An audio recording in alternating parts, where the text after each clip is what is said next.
Welcome to Conversations with Malik podcast show. We would like to thank everybody who listens and watches this show. Please continue to follow us on convoswithmalik.com, convoswithmalik.com. There you will find all of our social media links. You can check us out on IG at ConWMalik, Facebook, YouTube, Conversations with Malik. Like, subscribe, share. And on this show, what we do is, and what we aim to do is, we aim to bring people on because we believe that everybody's a superhero, that everybody is an overcomer, that everybody has greatness within them. And that's what we do on this show. We look to inspire others through the stories of people who have overcome their personal obstacles, because we all have them, right? And so listen, I'm here today with Mario Bonds, called the Face of Motivation in Music. And a brief introduction: Mario is a multi-talented singer, songwriter, motivational speaker, made famous by NBC's Universal run of the Glee Project, successful in his own quest to show the world that a person with a disability can rise to meet any challenge. Bond has enjoyed entertaining and inspiring millions. I give you Mario Bonds. Yeah, that was you got me trying to figure out who you were just talking about, Malik. Thank you for that introduction. It's a pleasure to be here and to talk to you today. So Yeah, thank you. it's a pleasure to have you. How you doing today? I'm feeling good. I'm feeling refreshed. I had 2 hours of cardio today. So Good. to do 2 hours of cardio and be riding off of endorphins and come have a conversation with Malik feels good. Yeah, no doubt. And I can see your skin is shining and you're percolating. You got that workout glow. Yeah, exactly. The only thing that endorphins can do. Listen, I know all about it. Trust me. I don't feel right when I don't exercise. I just don't feel the same. So I get it. So listen, talk to me. American Idol, Glee Project. Kick it to me. Oh my goodness. So the Glee Project was, everybody, I'm one of those people that I always had a plan A, which was a dream of, doing something in the arts in Hollywood because I wanted to be a token of inspiration for people. Mm-hmm. And then plan B was always going to be, college, getting a job and doing what I need to do. Mm-hmm. So I lived in the philosophy that, okay, I'll live in plan B and chase plan A until it works out, and that's what I expected my life to be. And so the Glee Project came about in that pursuit of, living in plan B. At the time I was working for the federal government and I was still chasing my dreams. So I was, auditioning for things. Mm-hmm. And the Glee Project was the first thing that they said, yes, you can sing, you can dance, you can do all this stuff, so we'll give you a chance. And so the Glee Project was a reality show competition, so where individuals competed, and if you won the show, you would have been placed on Fox TV's Glee show, which was a show about a high school musical back when it was on the air. But regardless, I was in front of the nation for like 8 weeks. I competed 8 weeks on that show, and after that, it changed my life to where I was able to be be that token of inspiration for people. And before then, people didn't expect totally blind people could dance, Yeah. And so it was just kind of like being able to beat all the odds and share music with the world. And so after that, the Glee Project led me into the experience of getting signed to a speaking bureau.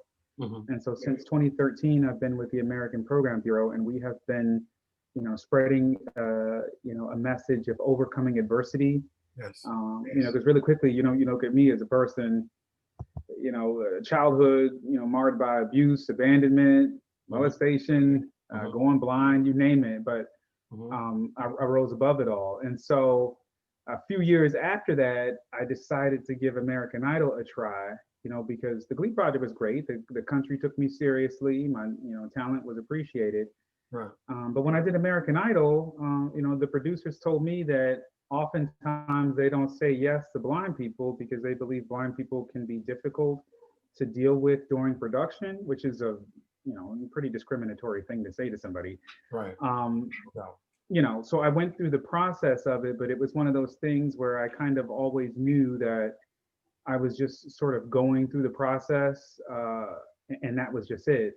So, this particular producer, I performed, and he stopped me. He was like, normally we don't say yes to a lot of blind people because, again, you guys can be difficult to deal with during production, but you're so dope that I got to put you through. And so I got all the way through, and then that's when song choice be damned, right? It's one of those things to where it was one of the weirdest experiences of my life, but it was amazing though because a lot of good people have been through American Idol, have been rejected through American Idol, Right. and when I was cast off of American Idol, it was crazy. The internet, the love from the internet sphere was crazy. It was such an outpouring of love of people being outraged and how it all played out. And for a second, it was another example of overcoming an adversity and being able to still see your self-worth despite someone else saying no. So all in all, two great, amazing experiences, which quite frankly brought me to this conversation with you today. Wow, wow. And so talk to me. Let's go back for a second to the Glee. To Let's go back for 1 second. At what age did you become blind? Oh goodness, I went. It's interesting. I first went blind in my right eye when I was 5, and then I went blind in my left eye when I was 9 years old. Because I was born with a very rare disease called morning glory syndrome, Okay. and it's a disease that basically deteriorates your optic nerve. And your optic nerve is that important nerve that passes images from the eyeball to the brain, right? So I don't have that highway because this disease destroys the optic nerve. So there's nothing there to help my brain interpret images, and there's no cure for it. So I started off life obviously being able to see. So I was riding bikes and getting into fights and you know Right. appreciating the prettiness of girls. And then by age 9 I was totally blind. He was totally blind. Okay. Yeah. So what was it like adjusting, going from being able to see the world to no longer being able to see the world? It was complete hell.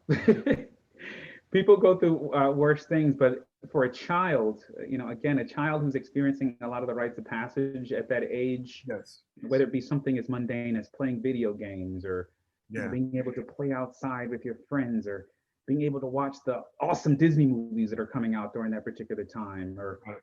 being able to safely have fun at recess. Right. They knew that I was going to go totally blind, so they were trying to prepare me for life as a blind person before I went totally blind at 9, and I wasn't with it. I would pretend that I could still see and run into stuff and fall over desks, and so kids would laugh at me and that sort of thing. But when I did go blind, I didn't want anything to do with a cane. I didn't want to learn how to read Braille, and so I was very rebellious because I was, from a kid's mind, I was pissed at all of the adults because I was convinced that they had made me this way. Gotcha. Very confusing. I mean, I can Yeah. only try to imagine. Very confusing. Yeah, and so it's like now I can't now, in the middle of childhood, if you think of, age 9 to 12 sort of being the middle of childhood, Right. um, all of a sudden what I do for entertainment has to somehow change. What I do to consume academics in school suddenly has to change. Yeah. And so I always say this to people, that I think it's amazing that I still graduated from high school on time at 17, considering that from age 9 to 12, I was rebellious and didn't want anything to do with school. Wow. Wow. Hated Braille, hated the teachers, hated everything, and my grades were mediocre. It was pretty bad, but somehow or another, eventually around age 13, I had a lot of people who were placed in my life who moved me from that rebelliousness and said, "Wait a minute, you got to wake up and still believe in Mario, even though your eyes don't work, even though your family's poor, even though you're staying in a motel. You're gonna have to get up and focus." And I think and that's what I was able to do through the push of others and through the foundation of faith. Right. Right. And And so through you turned you turned your somewhat tragic experiences, you were able to overcome and use it and still move forward. You know, it's funny because we all have a story, right, Mario? Yeah. Um, every human being has a story of everything doesn't, someone said to me before, Malik, sometimes life will throw you a curveball. Yes. And this guy was a baseball guy. He was a coach, and he said sometimes you get a ball, right? Sometimes you get a strike. Sometimes you don't get a pitch that you can hit, right? Yeah. Sometimes you get a pitch that's a little out of the strike zone that you gotta reach for. Or sometimes it hits you right in the face. Sometimes it hits you in the face and knocks you down, and you get to walk the first, right? Yes, exactly. But that's how life comes at you different ways. It's not so much about how it comes at us, it's how we respond when it comes at us. Absolutely. And things happen to us that are unfair. You know what? I get it. When people say, Malik, man, listen, you don't understand. I was raped, and I didn't do anything to deserve that, and I grew up poor, and I didn't have this, and my father died at this age, and then I get that. The only thing is, we shouldn't take those experiences to cause future harm to ourselves and to others. And that is the truest common thread that parallels my life when you say that. Is because I look at this. When you look at my deck of cards, because I'm larger than life in the sense that I love to laugh, I love humor, I love everything. But Right. if you actually look at the backstory, my mother died when I was 5 months old of a brain aneurysm. My father abandoned us and chose a life of drugs and crime. We were Wow. raised by my grandmother, experienced a lot of family abuse from aunts and uncles. I went blind. We had bouts of homelessness. I was molested by several teachers, and beyond. But sitting here at 33, I carry that same philosophy that I would not let my adulthood look anything like my childhood. Mm. More importantly, I learned quickly that it is important for me to take care of myself because it's unfair for others to have to carry or to deal with any pain I might issue them because I haven't dealt with my past. Wow. Wow. Yeah, that's And not fair to them. that's not fair to others when we transfer our burdens to them. People have enough of their own problems, right? So, Right, right. And so it's one step to, and I won't pretend, for everyone listening, I won't pretend that it's necessarily an easy process because the first step is to be aware. So once you are aware, you have the responsibility to do something about it, unless you're a jerk and don't care. yeah, yeah, yeah. Or unless we're not always armed with the tools to how to grow spiritually and how to overcome our past. Right. That's why it's important to seek help. There's help out there, and when there's people who are more spiritually rooted, emotionally, mentally enlightened, those Mhm. people are the guideposts that can say, "Hey, Malik, I've been there. Listen, Yeah. I was a street dude, drugs and alcohol and selling drugs and in and out of division for youth facilities, and then graduated to going to jail, right? Because I'm in and out of jail, always in trouble. Uh, as a result of I became very bitter when my father died from cancer when I was 12, 13 years old. I became very bitter. And what I didn't do the things that he told me to do, Mario. Yeah. He told me to, take care of the family. You're the man of the family now. Take care of your mother. I did the opposite of what my father stood for and what he was about. Mm. And I took what happened to me and I digested it. Instead of using it for motivation, I used it to to hurt myself and to hurt others. But Yeah. that was my We do journey. that sometimes. That was my journey, right? Like sometimes, Yeah. you know, uh, some of us find heaven by going through hell. Yeah. Well, and sometimes I would wager to say that sometimes you can experience heaven without going through hell. But again, it goes back to being awake. Change is good, but and going through a process is good, but it's only worth it if you're awake during the journey to have learned the lesson once you get to the other side. And that's why I tell people that if me going through um, even when I talk about Without Sight but Full of Vision, the book, which is the childhood memoir, I always say if me going through years of so many types of adversity, if I had to go through all of that in order for me to become a collected individual to where I can tell other people that, hey, you can get your crap together too, then so be it. That's what gives me purpose. You know what I mean? Yeah. So what is the title of the book? And let's talk about the book. Sure. The book is called Without Sight but Full of Vision, in the sense that I love the title, in the sense that I'm totally blind, right? So I'm without sight, but I'm full of vision. Vision for my life, vision for my kids, vision for a continuance of rising above the adversity that did claim my past. Yeah. So without sight but full of vision. Nice. And so talk to me about some of the important parts of the book. Give me a couple of jewels out of the book so we can give to the audience. Absolutely.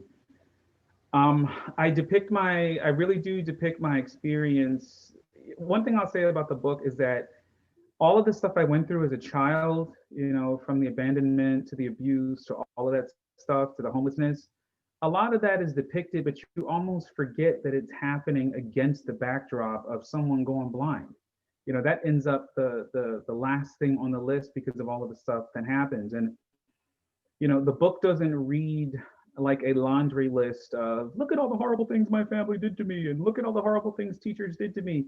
No, it's a complete depiction of look at the adversities, or I'll go back to your original phrase, curveball, because it's funny that we actually use the word curveball in the description of the book on the back cover. So thank you for bringing that. Wow. So it's in consideration of it says look at the curveballs that were thrown at me and how I was able to either dodge them or take them head on. And to say that to everyone that they can do the same. So that's one thing I always tell people, that hey, it's not a laundry list just of all the horrible things that happened to me, but it's a process. And to say this is how I made it through this list of things that normally would take people out. Right. I'm not a drinker, and I don't smoke, and I've never done drugs. Okay. But that by itself is an inspiration to people, because if I was an abuser of alcohol, if I was an abuser of drugs, given the backstory, and I use this loosely from a sociological perspective, it would almost make sense. Yeah. But that wasn't the lane I went, like others in my family did, because of the want and the drive to rise above all of that stuff. So so that's the crux of the book, but some of what I would call the jewels would be, um, again, adjusting to going blind, getting over that, adjusting to my family, being raised on my grandmother, who was raised in an era where Black people never trusted white people. And there were actually some white people who literally were, changing my life. So there's a lot of sociological stuff in there. It depicts my journey of going to George Mason University as a black man and getting a degree in journalism, and then it further goes to what is the most important part. Black blind man, I might add. Black blind man, yeah. And then the book goes to the most important part, right? I was 22 years old. I thought I didn't care about my father. I thought I didn't care about the fact that he abandoned us. I thought I didn't care about my past. I thought I was fine. I thought I was Super Mario. And then at age 22, 5 weeks before graduating from college, everything I thought I didn't care about came crashing down on me. And Mhm. at 22, I had a psychiatric break that literally had me hospitalized for 3 days. And then I realized quickly that I wasn't sick, but I also wasn't Super Mario. And I realized that people don't go through all of the stuff I went through and generally just come out being Super Mario. Right. So at 22, I realized I had work to do. Yeah. And so above the stigma of mental health and therapy and stuff, Yeah. in the Black community in my family, I went and did my work. I got the Yeah. therapy Yes. so I could forgive my father. Yes. I got the therapy so I could get over, self-hatred of things I didn't understand about myself, things I wanted to change, things I wanted to still rise above. And I did the work so that I could have the nerve at age 25 to write a book called Without Sight but Full of Vision and tell people, you guys can get yourself together too and do your work. Without sight but full of vision. And it's amazing because the pathway to freedom is through forgiveness. Yes. It's through a lot of other things. It's through acceptance. It's through doing the life work. It's through acknowledging our faults and our flaws. It's through acknowledging our wrongs from the past and how we've hurt others. But the pathway to freedom, the roads lead through forgiveness of others and what they did to me, or even what I think they did to me. And then see, that's another powerful part because everything I think was done to me, when I grow spiritually, I get a new lens on it. Yeah. And I get to see that it wasn't always personal, Mario. Yeah. That people were also doing the best that they could with what they knew, What they knew and what they had to work with. And what you're, they you're had to work with. They were also damaged. A friend of mine's in Panama, in Panama says, Malik, we're all dented cans on the shelf in the supermarket. So yeah. some of us, the dent is in the front by the label. Some of us, the dent is on the side. Some of us, the dent is on the bottom or it's in the And back. some of us, the dent is in the top, which makes the can hard to open. I go for that too. You know what I'm saying? And you're trying to get it open with the can opener, and then you're taking a knife and you're cutting your finger trying. But we're all dented cans. So, in me seeing humility is nothing more than me recognizing my own character defects and flaws. Yeah, Humility, because I had, I can, we all can say that, and I'm pretty sure you can appreciate. I'm a complicated man. You're a complicated man. But one of the things that you're speaking to directly is how I was able to release myself from the pain around my father, because I was one of those kids who really needed a father who wanted daddy there. So when I'm 8 years old and stuff, and my cousins are around and they're able to say the word daddy, yes. and I can't. So a brief moment when my dad got out of jail, I felt great because I'm like, now I'm like my cousins because I can say daddy too. And then he abandoned us again. And so when he got out of jail for the last time in 2010, again around this time I was 22 Mhm. still, and my grandmother gave him my telephone number and he called me and left me a voice message, and I hadn't spoken to him yet but I knew he was out. Right. And you haven't talked to your baby boy. I'm his youngest son. At that point, he hadn't talked to me in, I think he went in around 96, Wow. 14 years. Wow. And since I was a little boy, and he leaves me a voice message that says, "Hello, son, this your father. I know we got a lot to talk about, but I want to talk about music."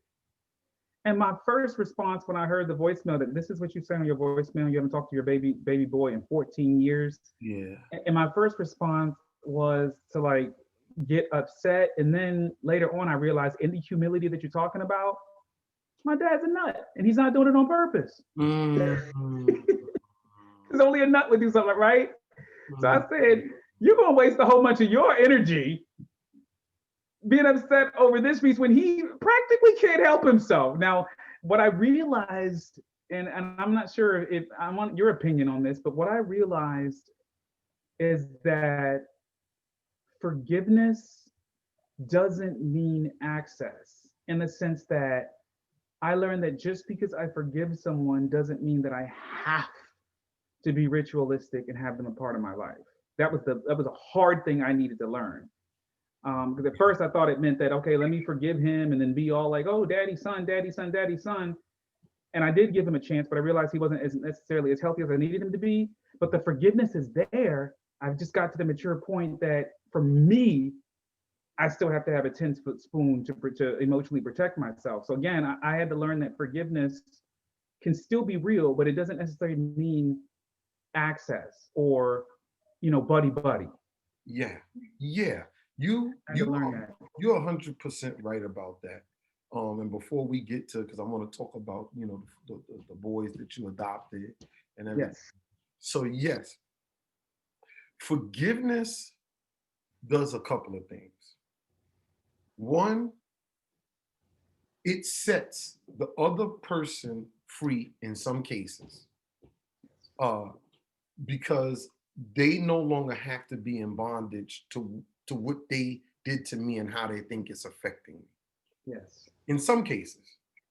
Two, it sets me free because now I don't have the resentment and the pain and the bitterness that's really blocking me off from the sunlight of the spirit. Whatever it is that whether it's God, Allah, the ancestors, or all of the above, right? Yes.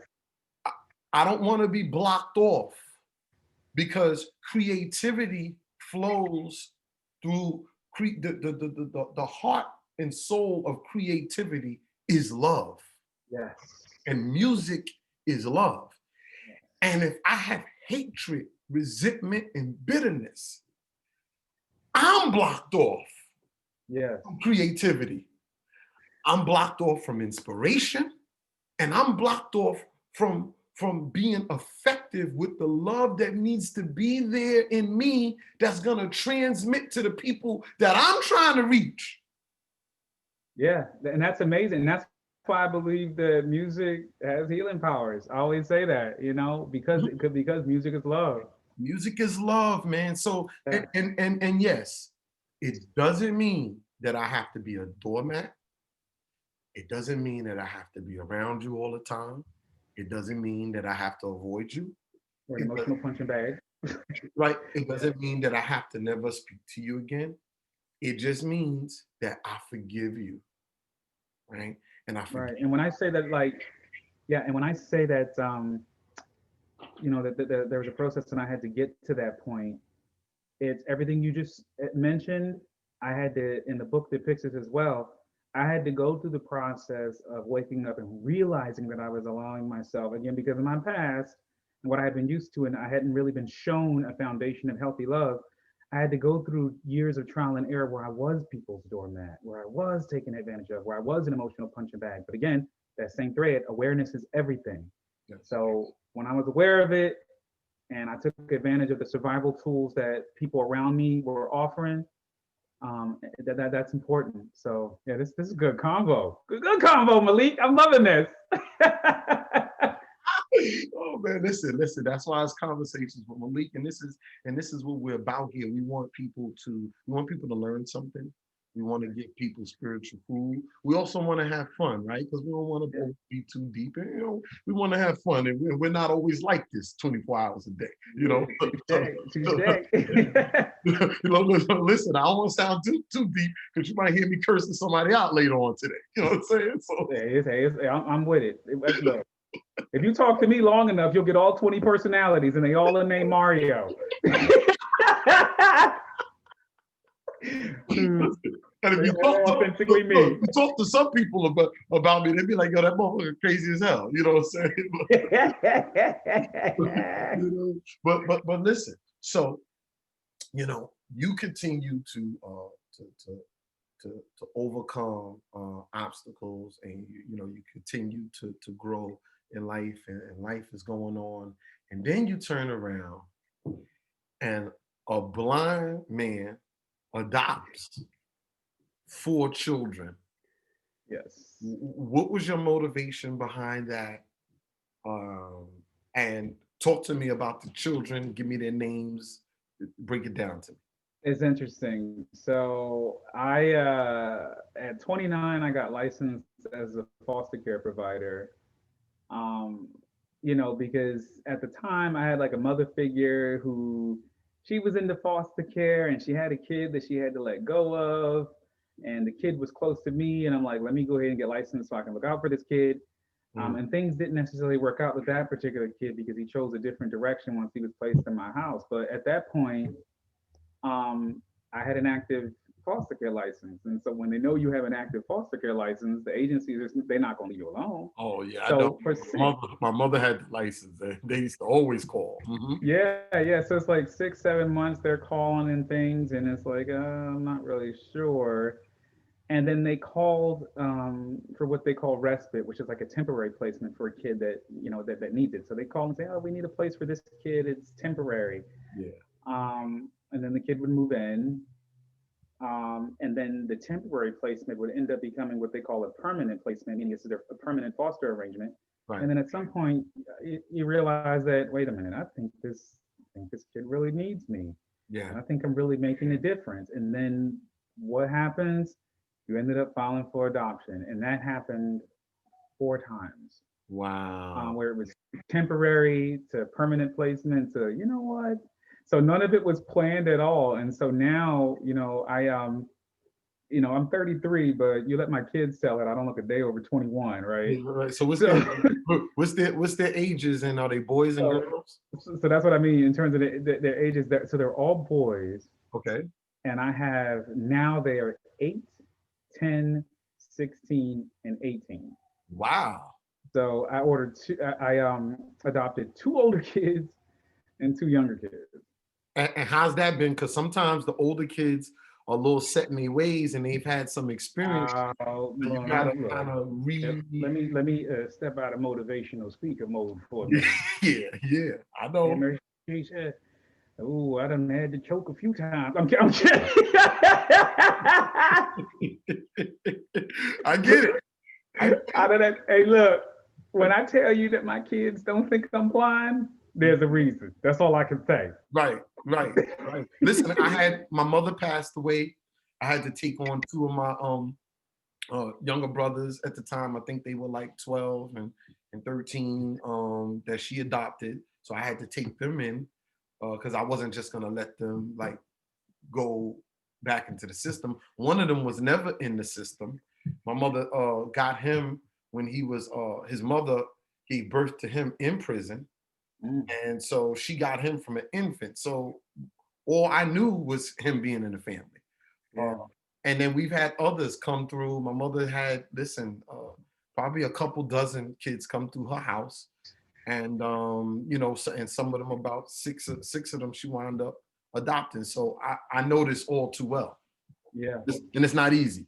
Yeah. It's not easy because when you think for me, I always think that, like I said earlier, I talked about everything that I went through, kind of sort of being a building block of giving me purpose and for others. But Mhm. I really think even it goes a bit deeper than that when you look at the adoptions that I've done, in the sense that, my kids have special needs, in the sense that, like most kids in foster care, they have emotional issues because of their various traumas that they've been through, whether it was abuse or Right. their own level of abandonment or what have you. So a lot of emotional redirection, a lot of behavioral stuff that needed to be fixed, so to speak, a lot of reprogramming, all of that type of stuff. Yeah. And so it wasn't easy, especially these kids were bouncing around around foster care, Mhm. especially my older one, my 18-year-old, he was in foster care for 17 years. I Mm. met him when he was 14 and he was finally adopted at age 17. Yeah. um, but it's one of those things to where they lash out, they could be disrespectful or something like that, and Mhm. the previous foster care placements would immediately give up. And Yeah. I realized that that's something that they weren't used to. They weren't used to having their issues, having their problems, and waking up the next day, and who is now dad is still there. Yeah. And so I was the first person, a 29-year-old blind man at the time, the first person that had ever been able to reach, and his name is Rashid, who had ever been able to reach him and suddenly make him care about school, suddenly make him care about what it's like to quote unquote disappoint someone, Yeah. um, and beyond. So yeah, it's not easy, but it's so worth it. Because I'll say this: when I met Rashid, they told me, social workers, everybody told me that he would never graduate from high school, and that he's too lazy. He would never stop skipping. Hmm. Well, he graduated this year. That Yeah. was that was a 3.5 year process of, I did everything from incentivizing him to crying to taking stuff from him to punishing him to everything for Yeah. 3.5 years. And I don't, whether it was the skin of our teeth or anything, he got the high school diploma. So like I said, it wasn't easy, but it's so fulfilling when you stay the course Yes. once you're put on that type of path. Yes, yes. Oh, wow. Powerful, man. Powerful. And you started the before we close, I want to talk about the anti-bullying campaign. Talk to me Yes. about that. Anti-bullying. Yes, I am human too. So I wrote a ballad called Human. And it really is, I call it an anti-bullying, anti-discrimination anthem because for me, I was bullied. I always say it like this: everything that people love about me now, I was bullied for it when I was a kid. Gotcha. Whether it was like, for example, um, people are obsessed with the fact that I'm chocolate with pretty skin. But as a kid, I hated being dark skinned, Yeah. right? Because I was bullied for it. Yeah. Going blind, before I lost all my vision, I was teased for how my eyes looked. I was teased for wearing glasses. I was teased for having a cane. I was teased for my family being homeless. Yeah. I was everything. I was teased for having a big butt by girls. So I grew up not as everybody else does. As a teenager, am I too fat? Am I too skinny? Am I too dark? Am I too this? I the normal stuff that people go through, but I went through it literally from the blind side, and so it was a huge self-esteem crisis. And so, human simply says it's a declaration to the bully, right? And it simply says, um, close your eyes and dare to take my hand. Take a seat with me and feel that I'm human and I belong here. Mm. I'm human too, and I bleed just like you. I have feelings and dreams and a heart that does beat. And sometimes I get scared and my eyes do cry tears, but you could dry my eyes if you act like I'm human, see me as human too. Ooh. And so it's one of those things that, whether it's because discrimination is nothing but a larger word for bullying, right? um, and it speaks to all of that. So I believed in it so desperately that I saved up my coins and we put together a video for it. And my sons are so amazing that my kids are in it, right? Mm-hmm. So my 10-year-old is in the beginning of the video. I'm having a conversation with him in the kitchen. My 18-year-old plays the supreme bully in the video. That's Rashid. He's a light-skinned kid. My 16-year-old is drawing out, in case so when you watch the video, you kind of have the idea. My 16-year-old kind of has a Trayvon Martin experience, later on in the video. But again, the whole point of it is to show what this world would be if we all literally just saw ourselves as human. I didn't choose how dark I was going to be. I didn't choose whether I was going to go blind. Yes. You didn't choose, whether you were going to have 4 or 5 fingers. So the idea that we hate each other for things that neither of us can control. Right. We can control whether we get disease or whether we don't. Right. We can't control you. So again, for me to hate you for something that you didn't choose, I think that's absolutely ridiculous. When at the end of the day, we all are experiencing something that we couldn't choose, and that is the fact that we all are human. Right.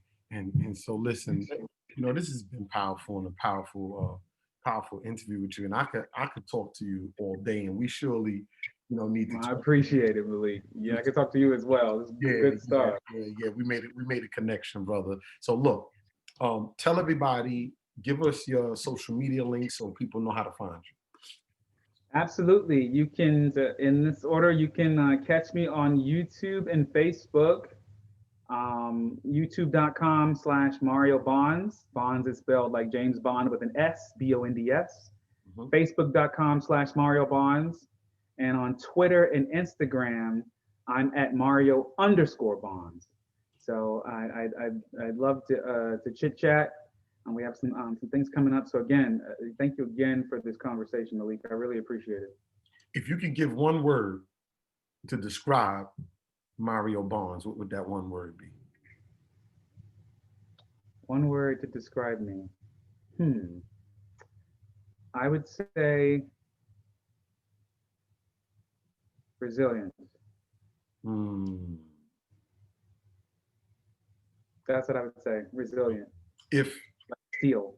if if God was to come to you and say, I need you to come home with me tomorrow. Today's your last day. But I'm only giving you one sentence to say to the world. Other than that, you're not going to be able to speak. You only get one sentence of words left. What would that one sentence be? A day without being an example of love is a wasted day. Wow. And there you That's have really that's what immediately came to me. another We great. all can operate in love, experience it, and show love. It's a wasted day. So we all should be examples of that. A day without being an example of love is a wasted day. And listen, and there you have it. Great episode with Mario Bonds. He's overcome all of these that he's been through. If you haven't got inspiration from this, I don't know what's going to give you inspiration. But listen, we close the show in our normal fashion, and I'll close it like I normally do. Brother Malik loves you, and there's nothing you can do about it. Peace. I love that. Mario,